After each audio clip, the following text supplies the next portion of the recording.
इस वक्त मेरी निगाहों के सामने कुछ नए चेहरे भी नजर आ रहे हैं, तो ऐसा लगता है कि वादी नूर की दावत को उन लोगों ने कबूल किया और आज वो यहाँ पर हफ्तावारी इज्तिमा में हाजिर हैं।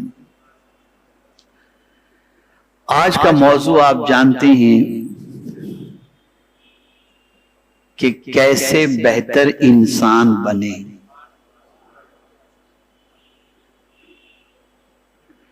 दुनिया में हर इंसान की ये तमन्ना होती है कि मैं बेहतर बनूं, लेकिन बेहतर कैसे बनूं उन्हें मालूम नहीं होता। और बेहतर बनने के लिए जिन चीजों की जरूरत होती है उन चीजों से भी उनका ताल्लुक कोई खास नहीं होता। मेरे प्यारे आका सल्लल्लाहु तआला अलैहि वसल्लम के प्यारे दीवानों, मैं कुछ ऐसी बातें आपकी समाअतों के हवाले करूंगा इंशाअल्लाह, जिससे जिसके दिल में बेहतर इंसान बनने की तमन्ना होगी वो इंसान बेहतर बनने के लिए इंशाअल्लाह कोशिश करेगा। मैं ये नहीं कहता कि आप में से कोई भी बेहतर इंसान नहीं, आप सब इंसान हैं, हम सब इंसान हैं। लेकिन जब हम दुनिया के इंसानों की तरफ नजर दौड़ाते हैं तो हमें लगता है कि हम दुनिया के बहुत सारे कामयाब और अच्छे इंसानों के कंपेयर में बहुत पीछे हैं। मैं यहां पर अपना एक बहुत मशहूर समझाने वाला जुमला समाअतों के हवाले करूं ताकि आप अच्छी तरह से समझ सकें। हमारे यहां मालदार बनने का शौक है, ब्रांड बनने का शौक नहीं। हमारे यहां मालदार बनने का शौक है, ब्रांड बनने का शौक नहीं। आप सोचते होंगे ये कैसी बात है। इसी से आप बेहतर इंसान किसको कहते हैं ये आपकी समझ में आ जाएगा। एक मालदार इंसान या एक मालदार शख्स अगर बहुत ब्रांडेड गाड़ी खरीद ले और खरीद कर उस गाड़ी के अंदर it वो सफर करता हो तो लोग गाड़ी को तो देखेंगे, गाड़ी वाले को नहीं देखेंगे। इसलिए कि गाड़ी वाला कौन है नहीं मालूम, उसकी अपनी कोई पहचान नहीं है, उसकी कोई आइडेंटिटी नहीं है, उसकी कोई शनाख्त नहीं है। बस ये है कि उसके पास गाड़ी है, कीमती गाड़ी है। और अल्हम्दुलिल्लाह दुनिया घूमने की वजह से मैं जानता हूं कि आपको कीमती से कीमती गाड़ियां और अच्छी से अच्छी ब्रांडेड गाड़ियां रेंट पर अगर चाहिए तो आपको दुनिया के मुख्तलिफ एयरपोर्ट्स पर वो गाड़ियां मिल जाती हैं।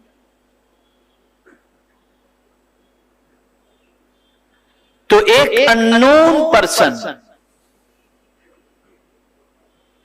अगर कीमती गाड़ी के अंदर सफर करता है तो आदमी गाड़ी को तो देखता है, गाड़ी वाले को या गाड़ी से उतरने वाले को नहीं दे। पता नहीं कौन बंदा, अल्लाह मालूम कहां से आ गया यार, इसके पास ये गाड़ी कैसे आ गया।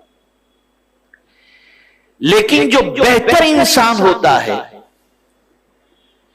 फिर वो ऑटो रिक्शा से भी उतरता है ना तो लोग उसको देखते रहते हैं, उसे देखते हैं। यार उनके नजदीक न साइकिल की अहमियत है, न ऑटो रिक्शा की, कुछ भी नहीं। अरे इसमें से उतरे, ये आ रहे हैं। और हमने अपने माथे की आंखों से ऐसे लोगों को देखा। फर्क बहुत बड़ा हो चुका। इंसान बेहतर बनने के लिए बाहर की चीजों को सहारा बना रहा है, हकीकत ये है कि बेहतर इंसान बनने के लिए बाहर की चीजों की जरूरत नहीं, अंदर से बेहतर बनने की जरूरत है। मैं एक अपने बहुत अच्छे साथी बल्कि तहरीक के निगरां अलहाज मौलाना आरिफ पटेल कादरी साहब जो बरतानिया में होते, उनकी वालिदा का आज ही इंतकाल हुआ। इन्ना लिल्लाहि व इन्ना इलैहि राजिऊन। तो तदफीन से मैं आया इसलिए, वरना मुझे इसको बहुत अच्छी तरह समझाता हूं। चलिए आज थोड़ा समझा दो।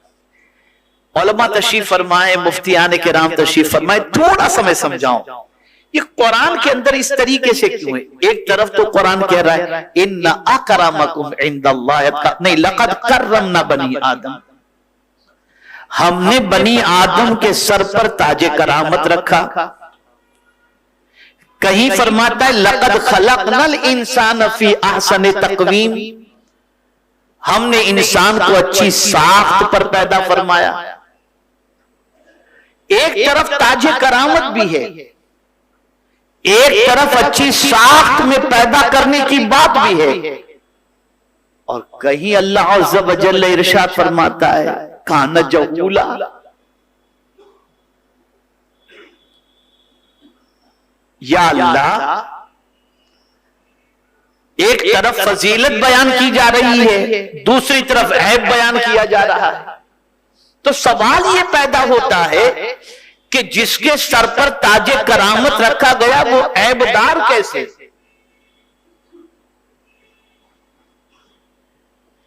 और ये मैं नहीं कह रहा, ये कुरान कह रहा है।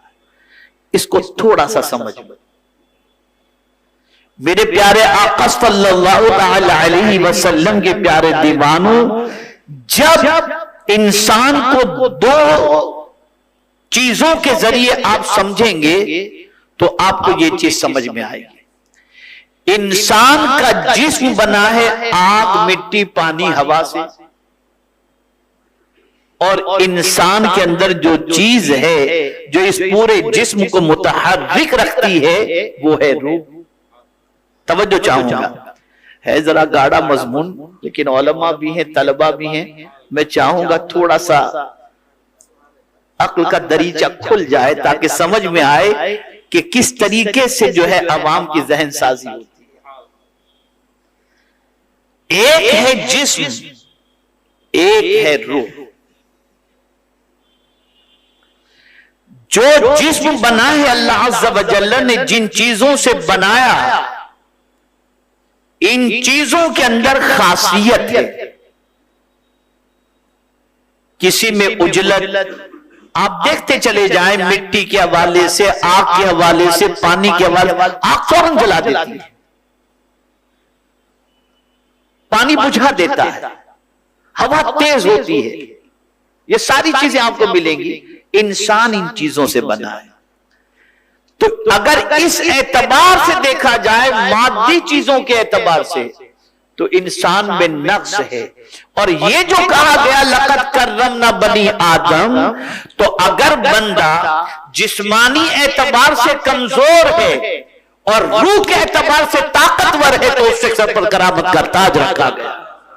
और अगर जिस्म के एतबार से ताकतवर है और रूह के एतबार से कमजोर है तो ये सारी खामियां इसकी जिंदगी से ज्यादा होती नजर आएगी। औलिया में इसीलिए जिस्म पर मेहनत करने की बजाय और जिस्म को ज्यादा गिज़ा देने की बजाय उन्होंने रूह को ज्यादा गिज़ा अता फरमाई। जब रूह को उन्होंने ज्यादा गिज़ा अता फरमाई तो कुरान का ये फरमान वाज़ेह तौर पर समझ में आ गया, लक़द कर्रमना बनी आदम। तो मैं ये समझता हूं कि अब अच्छी तरीके से किसी हद तक बात आपकी समझ में आ गई होगी। इसी को दूसरे एंगल से देखें। आज हम लोग जितने बीमार होते हैं, अल्लाह वाले इतने बीमार नहीं होते थे। तो इसके सिलसिले में मेरे उस्ताद गिरामी बड़ी प्यारी बात फरमाते हैं जिस्म उस वक्त कमजोर होता है जब रूह कमजोर होती है, और जिस्म उस वक्त ताकतवर होता है जब रूह ताकतवर होती है। औलिया गिज़ा से ताकतवर नहीं बनते थे, अल्लाह के जिक्र से ताकतवर बना करते थे।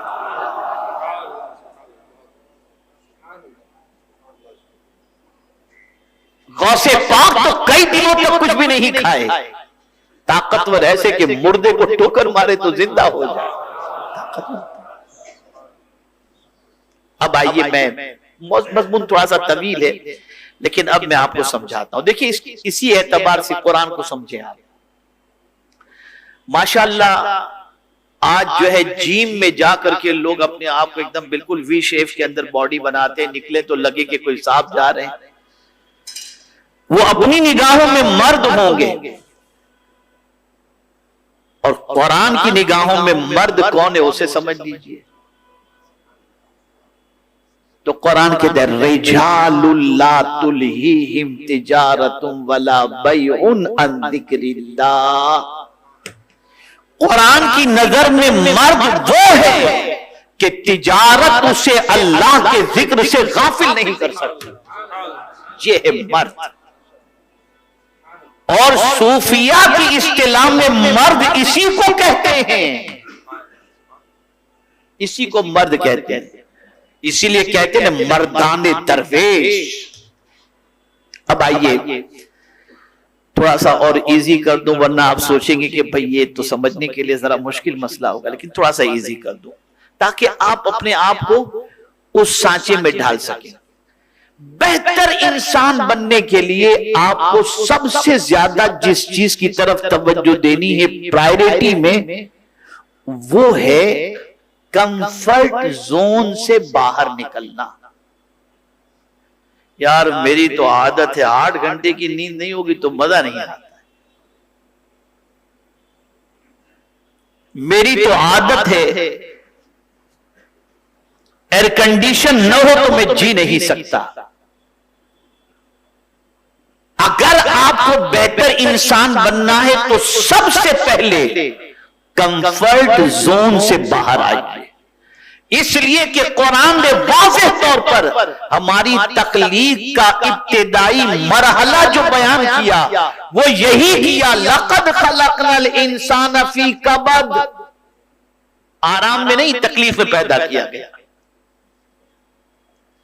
तो सबसे पहले अपने जिस्म को थकाओ, मशक्कत का आदी बनाओ, आराम पसंदी से बाहर निकलो। जब तक के जमीन पर चटाई पर बगैर एसी के आपके जीने की आदत नहीं बने, नहीं छूटेगी, उस वक्त तक आपका पहला कदम बेहतरीन इंसान बनने की तरफ नहीं उठ सकता।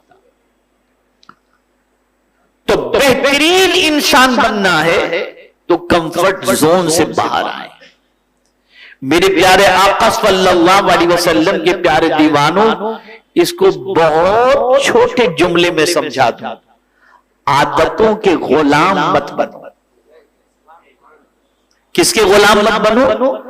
आदतों के गुलाम मत बनो, चीजों के गुलाम मत बनो। अगर ये गुलामी तुमने कबूल कर ली तो बेहतरीन इंसान नहीं बन सकते। अब इसको और थोड़ा सा करीब करके समझाऊं कि दुनिया में चोरी, डकैती, लूट मार, ये सारी चीजें जो हो रही हैं उसमें एक बड़ा दखल इस चीज का है कि इंसान ऐसी चीजों का आदी बन चुका है कि उसके बगैर जी नहीं सकता। और बहुत सारे बड़े बड़े बिजनेसमैन यहां भी इस वक्त मौजूद हैं, कुछ बिजनेसमैन। अब उनके पास अपना स्टेटस मेंटेन करने के लिए अपना जाती पैसा न भी हो तो बैंक से कर्ज लेंगे। यार हमारी तो आदत है, लोग पता नहीं क्या सोचेंगे। अब वो करोड़ों का कर्ज लिया जा रहा है सिर्फ अपनी आदतों को और अपनी जिंदगी को मेंटेन और स्टेटस को मेंटेन करने के लिए।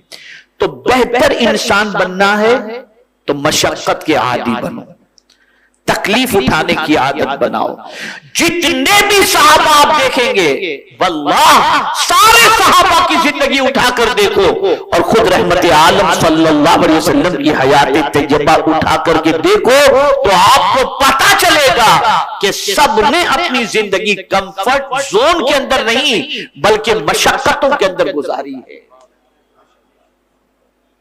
और यहां थोड़ा सा टच दे दूं सुन्नत की तरफ, तो मेरे आका सल्लल्लाहु अलैहि वसल्लम ने जिस तरीके की जिंदगी गुजारी है उस तरीके की यानी उन सुन्नत पर अमल करना किसी गरीब को भी कोई मुश्किल नहीं हो सकता।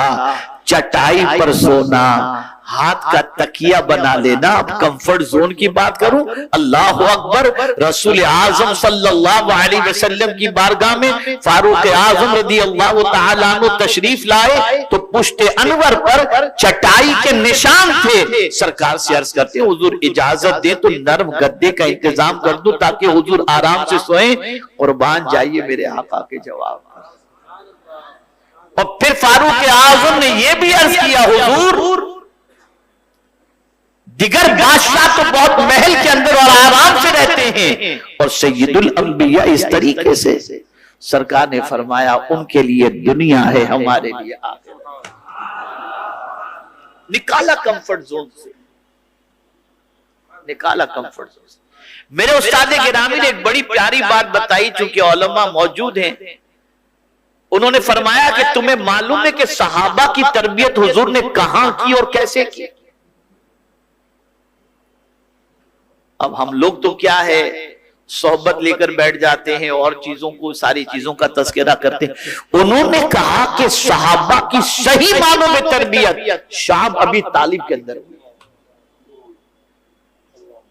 वो जो 3 साल का मुहासरा था, 3 साल का सोशल बाइकाट था, उसमें सहाबा को हर मशक्कत से हुजूर ने गुजारा और उसके बाद कोई मशक्कत ऐसी नहीं थी जिसके सामने सहाबा ढेर होते हुए नजर आए।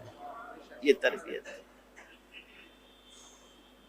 तो कंफर्ट जोन से बाहर निकलो, आदत बनाओ।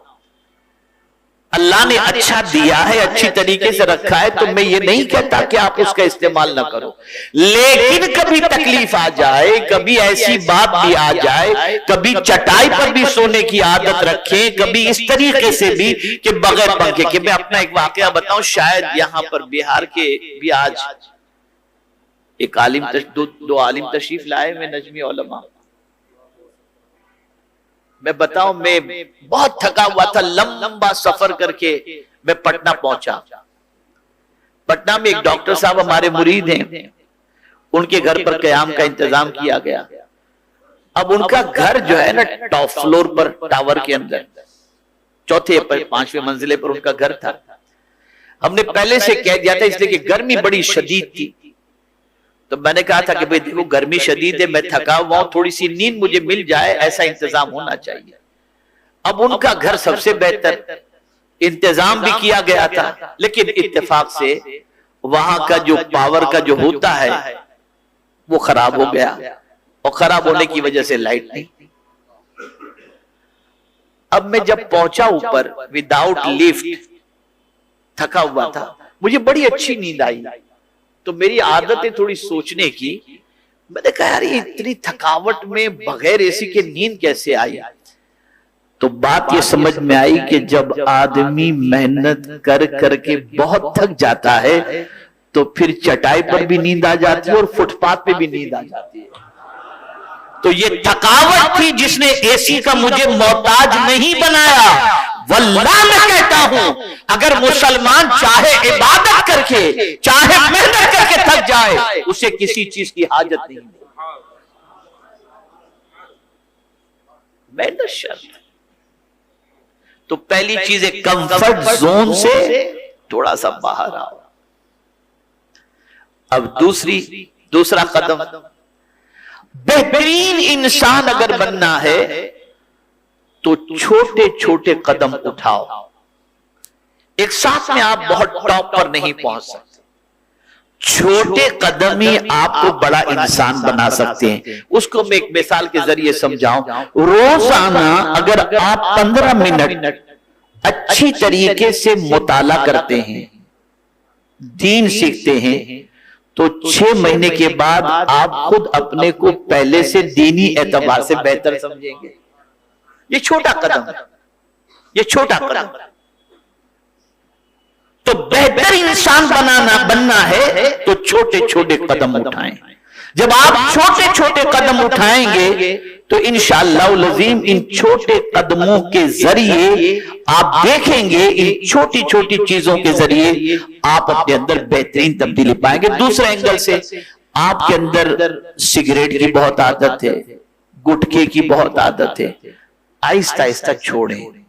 एक वक्त आएगा कि आपकी ये आदत निकल जाएगी, ये आदत निकल जाएगी।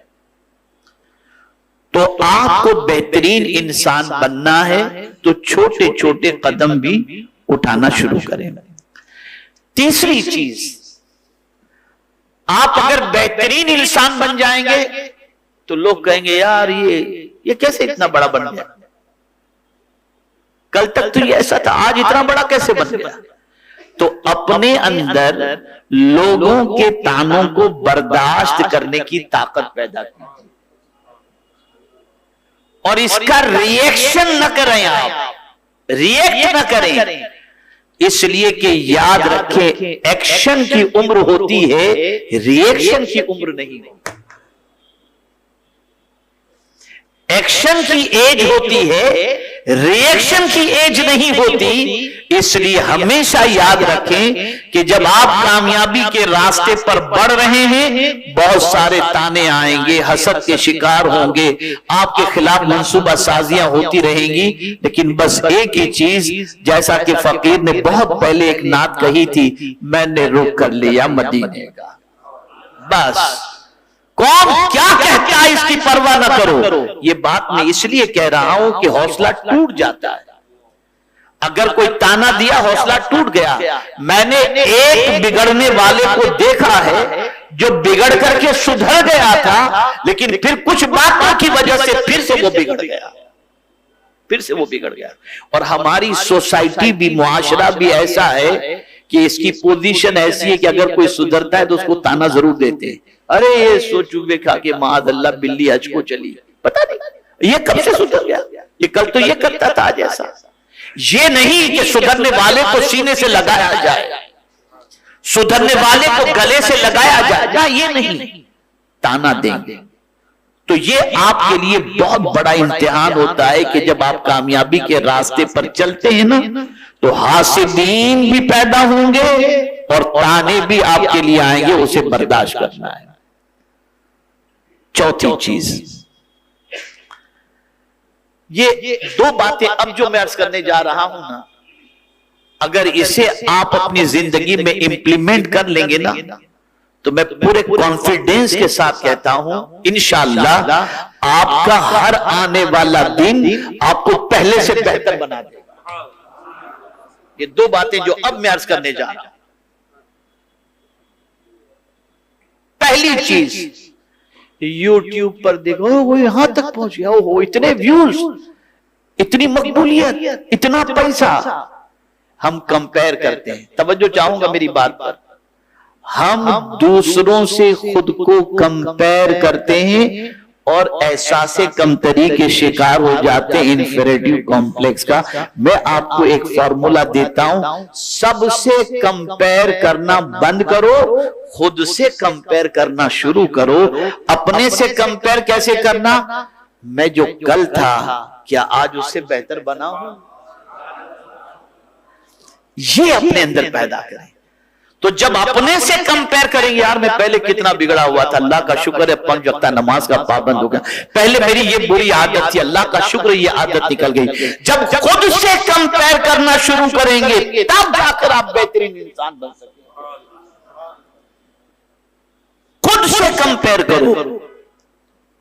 आप दूसरों से कंपेयर करके क्या करेंगे, आप देखें पहले आप में क्या खामियां थी, क्या बुराइयां थी, क्या गलतियां थी, उन सारी गलतियों को अपनी जिंदगी से निकालकर सबसे पहले तो माइंड सेट करना है कि मुझे बेहतरीन इंसान बनना है। उसके लिए ये फॉर्मूला है, जिसे कुछ करना ही नहीं उसके लिए नहीं है, तो खुद से कंपेयर करें। पांचवी चीज, चौथी चीज याद रहेगी ना, कंपेयर किसी यूट्यूबर से नहीं करना, कंपेयर खुद से करना है। मैं कल था उससे आज बेहतर हुआ या नहीं, कल से ज्यादा मेरे पास नॉलेज आई या नहीं, कल से ज्यादा मेरी कुछ अच्छी आदतें हुई या नहीं, कल से ज्यादा मैं एक अच्छा इंसान बन सका कि नहीं, कल से ज्यादा लोग मुझसे प्यार करने लगे कि नहीं, इसको देखना होगा। तो अपने से कंपेयर करें। और मैंने कहा था दो चीजें खास तौर पर, एक तो कंपेयर और पांचवी चीज है खुद को माफ करें। क्या करें? बोलिए। खुद को माफ करना सीखें। यार मुझसे ये गलती हो गई, मैंने ये कर डाला, अब क्या होगा? नहीं, जो हुआ सो हो गई गलती, अब आइंदा नहीं होगी।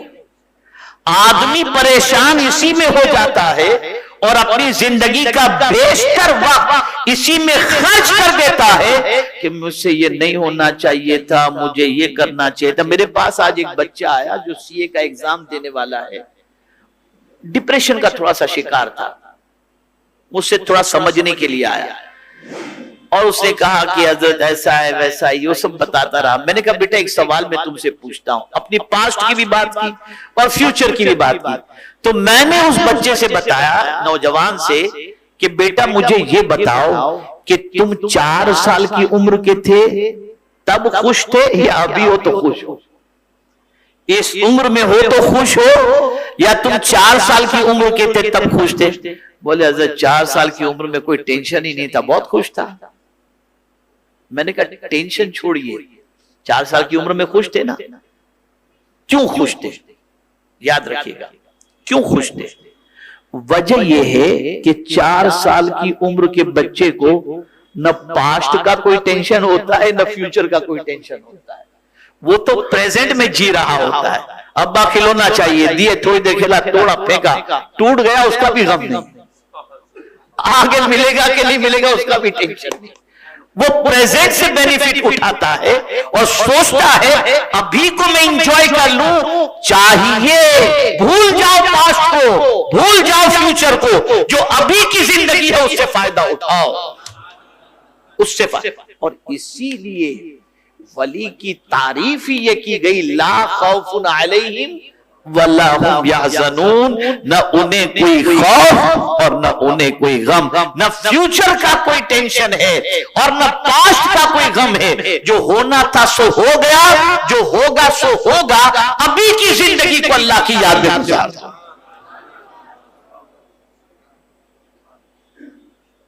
इस चीज को तो खुद को माफ करना सीखें। ठीक है, हो गई गलती, अब नहीं करेंगे, उसमें सुधार कैसे है? और मैं अगर इसी पर गुफ्तगू करूं तो आपकी अक्ल दंग रह जाएगी। ऐसे ऐसे वाकयात किताबों के अंदर मौजूद है औलिया के, कि आप अगर सुनेंगे तो आपको हैरत होगी कि ये किस तरीके से अल्लाह अज़्ज़ व जल्ल ने इन लोगों को मर्तबे विलायत पर पहुंचाया। हजरत हबीब अजमी रदी अल्लाह तआला अन्हु को देख लीजिए, क्या थे? इंटरेस्ट का कारोबार, ये सारी चीजें थी तौबा से पहले। लेकिन जब हजरत हसन बसरी अलैहिर्रहमा के हाथों पर उन्होंने तौबा की, अब आप सोचिए, इंटरेस्ट का कारोबार था। गली से गुजरते थे तो बच्चे कहते थे हट जाओ, ये सूदखोर की जो है पैर की मिट्टी हमारी तरफ उठ करके ना आए वरना हम तबाह हो जाएंगे। लेकिन यही हबीब आजमी जब हजरत हसन बसरी अलैहिर्रहमा के हाथों पर तौबा करके पलटते हैं तो बच्चे कहते हैं रास्ता दे दो, अल्लाह के वली आ रहे हैं। अगर कोई कहे कि चेंज नहीं हो सकता, मैं इस फॉर्मूले को नहीं मानता। अगर ये बात सही होती तो कुरान कभी न कहता इन्नल्लाह ला युगय्यिरु मा बिकौमिन हत्ता युगय्यिरु मा बिअनफुसिहिम, कि बेशक अल्लाह उस कौम की हालत को नहीं बदलता जो कौम खुद अपनी हालत न बदले। हम बदलेंगे, हमारे हालात बदल जाएंगे। चलिए और थोड़ा सा आगे बढ़िए। छठी चीज, आज हमारे मोहल्लों में नौजवानों से पूछते हैं कि क्या कर रहे हो? टाइम पास कर रहे हैं। अल्लाह, जो कौम टाइम पास करने की आदि हो, टाइम भी उसे पास कर देता है। पास से वो कामयाब वाला नहीं, समझ लीजिए आप। मरने वाले को भी कहते हैं ना, कहते हैं ना, पास डबे कहते हैं। टाइम की कद्र करो। बादशाह वक्त भी पूरी बादशाहत देकर गया हुआ वक्त नहीं ला सकता, इसलिए वक्त की कद्र करो। और वो बंदा बेहतरीन इंसान बन सकता है जो अपने टाइम को यूटिलाइज करे और टाइम को जाय करने से बचे। खुदा के लिए यूट्यूब, व्हाट्सएप, इसके ऊपर अपना टाइम जाय न करो। एक बार जो टाइम चला गया वो पलट करके वापस नहीं आएगा, तो टाइम की कद्र करो। सातवीं चीज, उन सोहबतों से बचो, उन लोगों की जिनकी सोहबत में बैठने के बाद घटिया इंसान बनने का जज्बा हो, बेहतर इंसान बनने का जज्बा ना हो, उनसे बचो आप। उनसे उनका रास्ता छोड़ दो, ताल्लुक तोड़ दो उनसे। आज हमारे मुआशरे के अंदर दादागिरी, गुंडागर्दी, भाईगिरी, गाली गलौज ये क्यों है? इसलिए कि ऐसे माहौल में परवरिश हो रही है। क्या वजह है कि पढ़ा लिखा इंसान ऐसे मोहल्लों से भागकर उन मोहल्लों में जाता है जहां पढ़े लिखे लोग रहते हैं? वजह यही है कि वो नहीं चाहता कि मेरे बच्चों को ऐसे लोगों की सोहबत मिले। गलत सोहबत से बचो, गलत संगत से बचो। कभी कभी इंसान कहता है मैं थोड़ी बिगड़ा हुआ हूं, अरे बैठने से क्या फर्क पड़ जाता है? मेरे भाई, इतने पावरफुल आप नहीं है कि गलत आदमी की सोहबत में बैठकर सीधे रहकर रह सके। हो ही नहीं सकता, हो ही नहीं सकता। अगर ये बात होती तो कभी ये ना कहा जाता कि या अय्युहल्लज़ीना आमनु तक़ुल्लाह वकुनू मअस सादिक़ीन, ऐ ईमान वालों अल्लाह से डरो और सच्चों के साथ हो जाओ। इसलिए कि अगर तुम अच्छे और सच्चे लोगों की सोहबत इख्तियार करोगे तो तुम अच्छे बन जाओगे, सच्चे बन जाओगे। वक्त भी ज्यादा हो गया, चलिए अब आखिरी बात अर्ज कर दूं। अब एक तरफ तो हमने रोक दिया कि बुरी सोहबत से बचें, गलत सोहबत से बचें, तो अब बैठे कहां?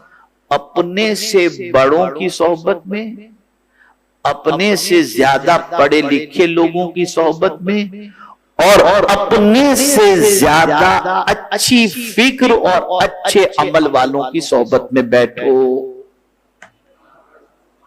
सोहबत रंग लाती है।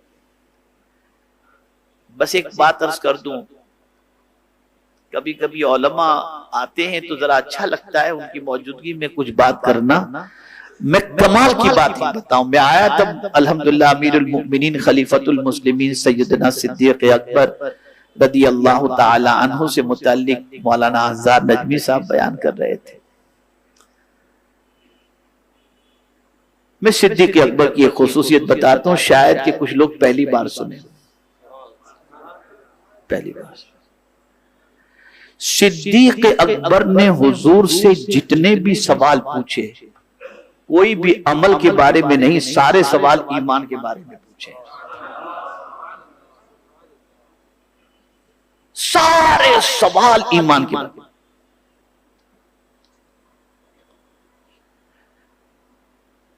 वजह क्या थी? हुजूर की सोहबत मिली थी। और इसीलिए सरकार ने फरमाया कि मीजान पर सारों के ईमान को रख दिया जाए और अबू बकर के ईमान को रख दिया जाए तो अबू बकर का ईमान सबके ईमान पर भारी पड़ जाए। सवाल ईमान पर। यह सवाल का जज्बा कैसे पैदा हुआ? अच्छी सोहबत की बुनियाद, हुजूर की सोहबत की बुनियाद पर। तो जब बड़ों की सोहबत इख्तियार करोगे सोच बनेगी, जब बड़ों की सोहबत इख्तियार करोगे फिक्र बनेगी, जब बड़ों की और पढ़े लिखों की सोहबत इख्तियार करोगे तो तुम्हारे अंदर जो है एक अच्छा बनने का जज्बा पैदा होगा। हमारे यहां सोहबत तो इख्तियार की जाती है। मेरे बहुत सारे ऐसे नौजवान चेहरे भी मुझे आज नजर आ रहे हैं कि जो बिल्कुल नए हैं, आप लोग अच्छी तरह से जानते होंगे कि मुआशरे के अंदर कौन नौजवान छोकरा, पढ़े लिखे की बात नहीं कर रहा हूं मैं, लफ्ज भी ऐसा इस्तेमाल कर रहा हूं कि आप समझ जाएं, कौन नौजवान छोकरा कल हाथ गाड़ी चलाता था, आज इसके पास मर्सिडीज कैसे आ गई, तो पता चला ये ड्रग का कारोबार करता है, ये फला गलत काम करता है। बस आदमी को चस्का चढ़ गया, मैं भी BMW में घूमूंगा, चल पड़ा उस रास्ते पर। खुदा के लिए ऐसों की सोबत इख्तियार ना करो, ऐसों की सोबत इख्तियार ना करो। अब आखिरी बात मैं अर्ज कर दूं कि बेहतरीन इंसान इंसान की नजर ही में हो, वो बेहतर इंसान नहीं है। बेहतर इंसान वो है जो मुस्तफा की नजर में भी बेहतर और हुजूर अल्लाह की नजर में भी बेहतर। एक सोच बनाओ कि हम अल्लाह के नजदीक बेहतर कैसे बने, हम हुजूर के नजदीक बेहतर कैसे बने सल्लल्लाहु अलैहि वसल्लम। ये मुख्तसर सी बातें थी, और हालांकि ये मोटिवेशनल प्रोग्राम की बातें थी, लेकिन चूंकि वादी नूर के अंदर मुझे इंसानियत के बारे में बोलना था, मेरे बड़े तशरीफ लाए तो मैंने अपनी गुफ्तगू को समेट दिया। अब यही टॉपिक कुछ इतना बड़ा है कि इसके लिए अब कई दिनों तक इस पर अगर गुफ्तगू करते रहे, तो अब मैं कोशिश कर रहा हूं कि मुसलमान तो हैं, अब कम से कम इंसान अच्छा बना दिया जाए, और ऐसी बातें हम सीख लें जिससे बेहतरीन इंसान बन जाएं। बस एक हदीस जिसने मुझे बहुत तड़पा के रख दिया है, और जिसने मुझे जो है वो बहुत मोटिवेट किया है, और सोशल वर्कर भी यहां पर मौजूद है सोशल एक्टिविटीज में। होता यह है कि हम अगर किसी की मदद करते हैं तो समझते हैं कि हम उसका भला कर रहे हैं, लेकिन एक हदीस ने मुझे झिंझोड़ के रख दिया, और इस हदीस को सुनिए। आकाए करीम सल्लल्लाहु अलैहि वसल्लम फरमाते हैं, जो इंसानों की मदद में लगा रहता है, अल्लाह उसकी मदद में लगा रहता है।